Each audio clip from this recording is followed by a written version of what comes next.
Hey, everybody, it's Nate Charles. It's October 18th, 2025, and I'm back with another episode of the Rule of Law Brief. Yeah, it's No King's Day, and I want to take a moment tonight to celebrate something that I think deserves to be celebrated. As I'm recording this, the No King's Day protests are still underway across the country, and yet, at least here on the East Coast, I'm knocking on wood as I say this, but everything seems so far to have gone beautifully. Every report I've seen and everything I've witnessed myself today shows that people showed up. They showed up with conviction, with spirit, and with peace. That matters. That really matters. At the Lebanon rally, I was deeply moved. By my rough count, and I'll admit I wasn't keeping a close head count, but I'd say there was probably about 500 people there, maybe more. We were lined up along both sides of the sidewalks at Veterans Park, shoulder to shoulder, stretching down the block at the height of it. And the mood was jubilant, hopeful, determined. It reminded me of what real community feels like. I've been involved in politics in some way, shape, or form for quite a while, but today felt different. There was something deeply human about it. Neighbors, families, veterans, students, all standing together, not out of anger, but out of love for country and for principle. One of the most gratifying things for me personally was seeing people I've known for years, people I've never really talked politics with, standing there beside me, holding the same signs, chanting the same words. And that hit me, because I think a lot of us have been walking on eggshells these past few years, avoiding hard conversations, not wanting to find out that someone we care about is on the other side, or just not wanting to risk losing friendships because of the times we're living in. But today was a reminder that sometimes the people you thought might disagree with you actually believe in the same core things that you do. They just haven't had the chance or maybe the courage to say it out loud. And it's a beautiful thing when we finally do. As I was walking through the crowd today, checking with people, meeting others, making sure everyone was okay, I had a thought. A lot of well-meaning people have said to me over the years that they lament how divided we are, both in this country and around the world. And I understand that sentiment. It comes from a good place, from a longing to get back to a time when we could disagree about politics, but still agree on the basic tenets of what it means to be an American. And for much of our history, certainly over the last 20 or 30 years before Donald Trump took power, that was true to a much greater degree. But I think there's a danger in framing the issues that way and saying that we are divided, because we're not really divided, at least not in the way that those words suggest. This country was born out of disagreement. In the 1780s, when we created the Constitution, there was intense debate. What should be in it, what shouldn't, what powers the government should have, and what limits it must obey. The Federalist Papers and the Anti-Federalist Papers are the written record of those arguments. But we did settle on a Constitution, and it's not a long document. It's 4 sheets of parchment. It's a remarkably concise statement of what it means to be an American and what our government can and cannot do. Over the next 250 years, we united around those principles. We fought and bled and struggled to uphold them. The Constitution remains the bedrock of what America is and aspires to be. So when people say we're divided, I don't think that's quite right. The real divide isn't between Americans who disagree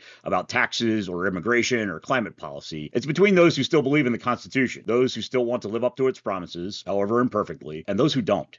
There's one group that's trying to stay true to the standards laid out in that document and the Bill of Rights that we appended to it. And there's another group that would rather abandon those standards, that's more comfortable in a world where power and identity matter more than principle, where authority comes from those who look like them, think like them, and hate like them. We are united, and we always have been, by the ideals in that Constitution. The difference is that some of us are trying to preserve that unity, and others are trying to undo it. And I think that's what today's rally made very clear, at least to me. Because the people I met today weren't some monolithic block of liberals. They weren't all Democrats. I'm not even a Democrat. I'm an independent, and I used to be a Republican. What I saw today was a truly diverse gathering of Americans who share one thing in common: a determination to stay on the path that was set for us 250 years ago. And after today, I'm slightly more sanguine that we're going to be able to do that. So I want to say thank you to everyone who came out today, and especially to the organizers in Lebanon, Michael Schroeder and his team, the same crew behind the Mondays with Muser rallies. You did something really special. You gave our town a place to stand together, and I'm very grateful for that. And to those of you I finally got to meet in person after months or even years of messages, emails, or Substack comments,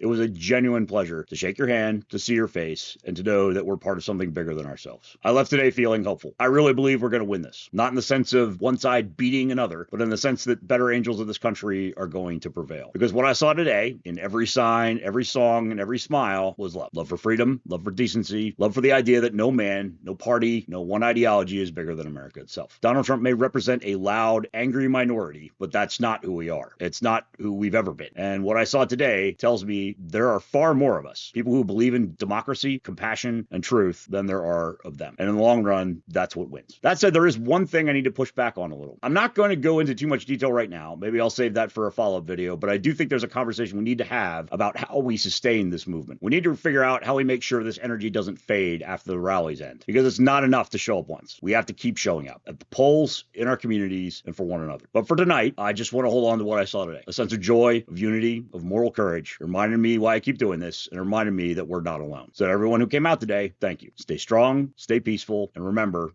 no kings.